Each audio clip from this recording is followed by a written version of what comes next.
Hello YouTube! I am Thorstein from Cinema Terror, and today I've dug around for a modern indie horror film, and I ended up with quite a little unique film called Kiss the Abyss from 2012.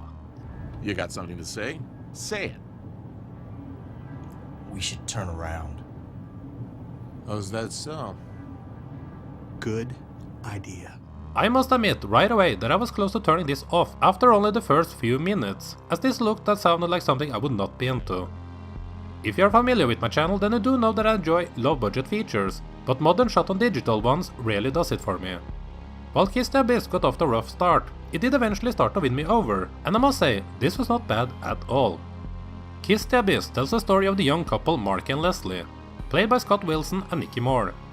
They are deeply in love, and together they are trying to better their life as they are currently stuck living in a bad neighborhood. Their future life together is put on hold after a terrible event takes place. After this event, they have to get into some pretty wicked stuff to try to save themselves and the relationship. And I'm being vague on purpose here, as the surprise element should be present if you decide to give this movie a chance after watching this review.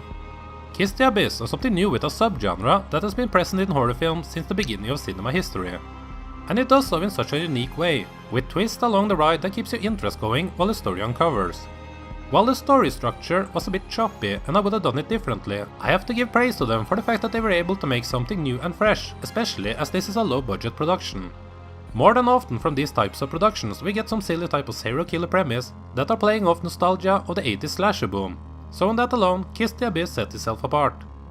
It's ambitious in that it tries to do a lot with little means, and at times scenes work very well, while at others it comes off as amateurish and poor. A lot of the film stand or fall on the relationship between Mark and Leslie, and some of the events that disrupt the relationship comes a bit too early in the story, even if the filmmakers try to make it seem otherwise. I would not have minded it if they had stretched out that part more, as I would have liked to see them two interact and show their love for each other a bit more before shit hits the fan. I had trouble with some of the supporting characters though. Leslie's family, especially her brother and father, plays a big part in the film and I didn't care for them at all.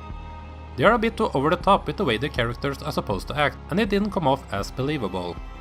I would have liked them to have a bit more grounded characters, as it would have added to the emotional factor of the film. Another character that gets enough screen time to stand out is Douglas Bennett as Gus. Afternoon. This is how you do business? We've been out here 25 minutes. Yeah, well, I was doing stuff. He is also over the top, but more enjoyable to watch than the rest. Even if he had his funny moments, I would also have preferred it if they had went a total different direction with him, as it feels like he's from a different film than the rest of the characters. My main problem with the film, however, and my main problem with a lot of newer modern ones, is that they tend to look and sound terrible. I will say that Kiss the Abyss has better production than a lot of other films that I'm going to guess place within the same budget range.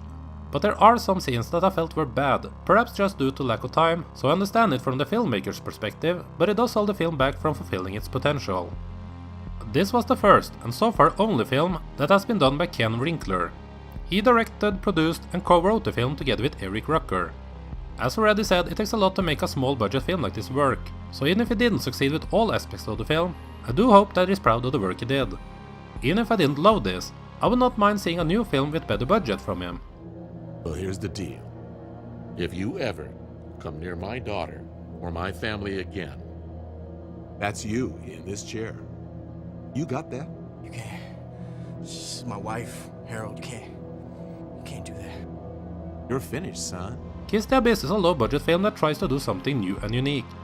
It takes much to get me on board on some of these low-budget productions, as they tend to have some terrible visual look, and while I didn't think this film looked all that great and has several other issues in it, it still kept me on board for most of the running time. If you are into checking out modern, low-budget horror films, then you can do a lot worse than Kiss the Abyss.